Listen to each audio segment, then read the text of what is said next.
Hi guys, and welcome back again to another video. And on this video I'm just gonna talk in this video I'm just gonna talk about do's and don'ts while applying for your residence permit or for your visa application. Now, number one, I know people will be like, sometimes you have to lie, but don't lie, guys. um those lies kind of end up catching up somewhere. Of course, sometimes maybe you don't have a choice, but sometimes I would say just don't lie. And number two, actually, these are the don'ts. I'm starting with the don'ts, then I'll do the do's. Number two, do not deny your kids. Like, do not go there and say you don't have children if you have children.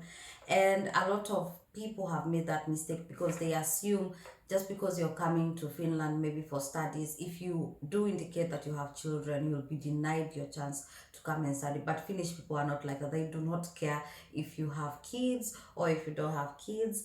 As long as you follow the proper procedure, that is none of their business. So a lot of times, those people who have actually said they do not have children, we all those things are documented. So later on, when you decide to settle in Finland and you want to bring your children, guess what? They won't be allowed to come because you yourself, you signed, and there's usually like all this documentation, like everything you've written here is true to your knowledge, and and you put a consent. So it doesn't matter if you bring, I don't know what paper document, they will not be allowed to come to Finland. So do indicate that you have children. And I know someone's like, oh, but then I might lose my visa. I'm telling you firsthand, that's something that I have seen happen. And I know people who have indicated that they have children and they still got their visas and they came to Finland. And when their time was right, if they decided to settle in Finland, they had no problem bringing their children here. Then do not, hey, this is for Kenyans, you will understand what I mean. Do not do harambe to fill the amount asked for. Now, we are not rich, and not all of us are rich, not all of us can afford. But guys, when even if people want to give you money, do not do harambe. I'll just tell you the truth. Make sure that the money is coming from uh, this sponsor or that sponsor. Like a few, like two people is good enough. But when it's 100,000 is coming from that side, the other 100,000 coming from this side, 200, I don't know from where, 500,000 is coming. Don't forget that all those people will be asked to provide their bank statements, will be asked to provide their work slips, will be asked their relationship with you, and also you will be asked how all those people are giving you that money.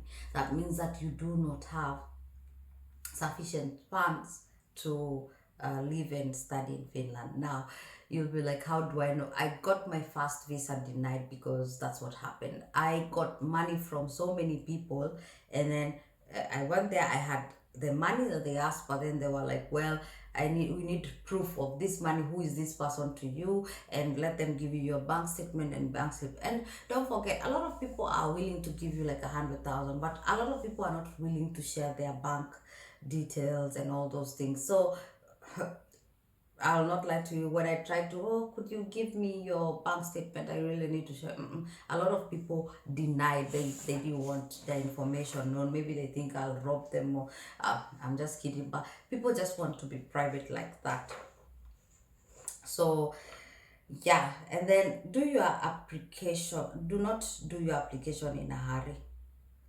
Take your time. Like, if you make a mistake, for example, you write your name wrong or you write your email wrong, don't forget that that email is what they use to notify you, oh, now come for your visa or your residence permit at times, or you get a notification from your application where your application has reached. So don't do it in a hurry. Just take your time and make sure your passport number is the same and just everything is in order. Go through it before you submit. Then let's say your parents or your uncles or your aunts, whoever is your sponsor, put money into your account. You went for the visa application, you submitted your fingerprints, you gave out your documents, and you're waiting for your visa.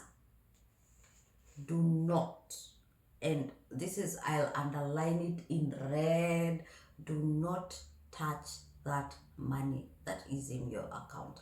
Do not remove it, do not move it, let it stay there until the day you get your visa. Now, I know some of you will be like, but I've already applied, they can see that I have the money and stuff. Sometimes sometimes the embassy can just out of nowhere write to you that we need you to submit for us again your latest bank statement, and you have already removed from there.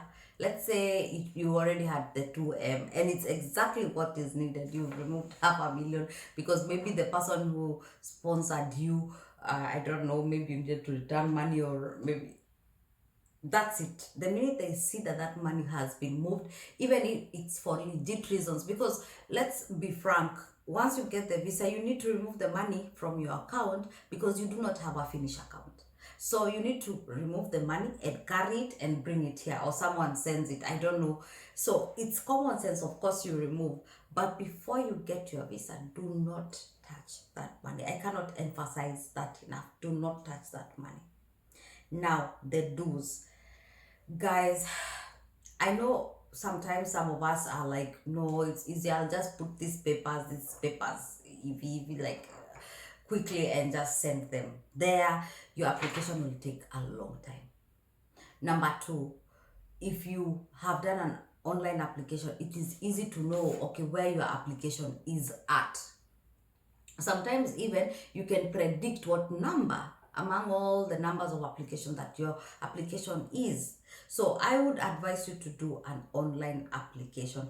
Number two, our handwritings are very different. Do you know, so many times I have written my email, it has an R for my Wairimo name. So sometimes I find they see like my R is an N. So you can imagine someone is sitting like this in the Migri and they are trying to make a decision about your application, and they need to send you an email that you have received a visa or the residence permit, but now they are wondering, is this a D, is this a P, is this an R? Like, you just save a lot of time if you do it online, to be honest. Number one, put your documents in order. I cannot emphasize that enough. You know, in that application, they tell you, like, if it's here, put your sponsor documentation, here, put your own statement, here, put those documents in a nice order. And when they ask you to come with the originals, arrange them nicely. Not now after they're asking you, where is your statement? You're starting to peruse there and you have like thousands of papers and you're trying to look, where is your statement? One has come out, I don't know. Put them in order nicely. Like, all your documents, put them in order. Your sponsor documents, put them in order, and stuff like that. Then put everything needed and asked for. Don't assume, guys. Actually, go even beyond what they're asking for, just to make sure that your papers are straightforward. Put the whole transaction bank leading to the balance. Some people just put the balance. You just send them the balance. You know, they want to see the transaction for the last 3 months to see how the traffic of the money. Now, even if you opened your bank yesterday and you like put out your application tomorrow, that's not their problem. They want to see especially the traffic of your sponsor. Like, how is money coming in and out, or is it just a dormant account? So those are some of the things that they want to see. And if it's a savings account, make it clear that it's a savings account. And then make sure you can account for every transaction in your bank. Now, if for example it's my mother who's giving me money and she sends me 500,000, I need 2 million, so she sends me the first million, and then after a while she sends me 500,000, and then after a while she sends me the rest of the 500,000. But then in her account, let's say she sent the 1 million in May, the second million in the 500,000 in June, then in July the other 500,000. But then in July it shows in her account that 500,000 just entered from nowhere. She will be asked to explain where this 500,000 came from, because it clearly shows someone put it in her account, then she put it in your account. You know, Someone put it in her account, then she put it in your account. So if you have more questions about that, just ask me. I don't think I wanna put it on record, but do all those things that you need to do way before the 6 months. If you get what I mean, then you get what I mean. I'm not even gonna repeat that again. You can use more than one sponsor. We fight so much to make sure that we have just one sponsor. Nobody told you needed to have one sponsor. You can have actually two. But this is the thing. If you're gonna have two sponsors, I'll give you a good example. If it's my sister, she had two sponsors, me, myself, and my mother.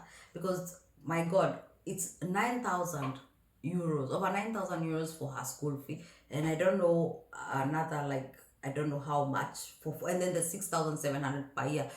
Like, it's not all of us who can afford that money in bulk.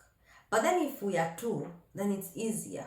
Probably we are easily able to share the expenses. So she had two sponsors, and that's something that you can do as long as you can. And then write a nice letter that I'm Kathy, I'm the sister to Dash, and this is Maureen, she's the mother to Dash, and both of us will be sponsoring her throughout the education. Now, after that, attach your passport. Maureen, also the mother to whoever, attaches their passport, and we both attach our bank statements, our bank slips, and our work contracts and all those things. Then this person, even when someone is reading it, they're like, okay, so the money shows it came from Kathy, and the other one shows that it came from Maureen, who now I can read the letter that because I'll ask myself, who is Maureen? So they can check, okay, Maureen is the mother to her, or so and so, and this is a sister. And they even have a passport that, okay, this person, this is their official document, the passport, these are their documents. Like, it makes more sense. That person is easily seeing that you have put everything in order. They clearly understand, and your visa process goes way faster than that, because these people are not angels. You just don't put account everything money, or it's coming from I don't know where. Even if you have one sponsor, write to them, then they know who this person is. It makes things so simple. Instead of them asking, who is this, what's your relationship, then they already can see a letter and they know who you guys are. Then put the documents of your children. If you have children, put like a birth certificate, or put a guardianship letter from a lawyer, or just attach small documents that will help you later on to prove that, okay, even when I was coming to study, I clearly indicated that I have two children. I clearly put their documentation here, and now I'd really like to have them here. So if your documents then are in order, you have a job, you have a good home, then there's no reason for them to deny you that request.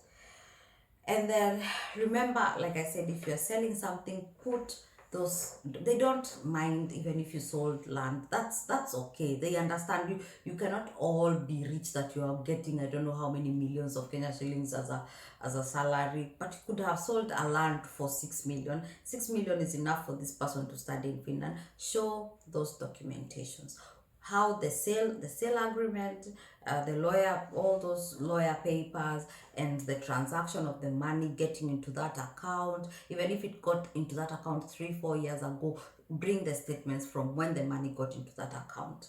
So those are things that will really help you. And then if you feel something needs you to be explained, write it down and explain it. If you have a question mark yourself, that they'll ask me, pesa ilitoka wapi, where did this money come from, or who this person is, write a nice letter and explain it. I'll say this, when you're applying for a visa, you remember when in Kenya, when we used to do like KCSE or KCPE essays, teachers used to emphasize that make sure your handwriting is good, make sure your work is neat, because that invites the person to want to read your essay. And I know someone's like, now what does an essay have to do with an application? The whole point is this: there's hundreds to thousands of people applying every day. You want the person who is checking. It's not a computer that's checking this application, it's a human being. And I think you get tired if everything is messy. Your application will be pushed behind. Those ones that are easier to understand and they are more straightforward will be taking really quickly, and the processing will go faster. So put your documents in order, write a nice sponsor, write like this one is sponsoring me. And remember, this sponsor doesn't even have to be like from Kenya. If you have uncles in the States, I don't know in where, they can write a nice sponsor letter and transfer money to school to pay your school fee. So guys, just follow those things, and I assure you, you will find that you will get your visa if you have all your documents in order. Guys, I know I look even like I'm down, it's because when I'm talking about these things, I like being serious, and I know I'm just a cartoon sometimes, but sometimes these things, I know how sensitive they can be. So I'm just hoping that for you students who are gonna be selected, because we did exams and we passed, because the results are right around the corner, please do follow this advice. I have used this same to apply for my American visa, and I have used this same to apply for my Finnish residence permit, to apply for my Finnish citizenship, to apply for my when my parents are coming to visit or my relatives are coming to visit. I have used this, and every time the application goes so smoothly. We don't get emails asking us questions, and everything just goes to plan. So guys, I'm hoping this helps a lot. If you have any questions, do comment below, and remember my Instagram handle, so you can always write a message. I always reply, guys. If there's people who are watching this, they know I reply. So have a blessed Sunday.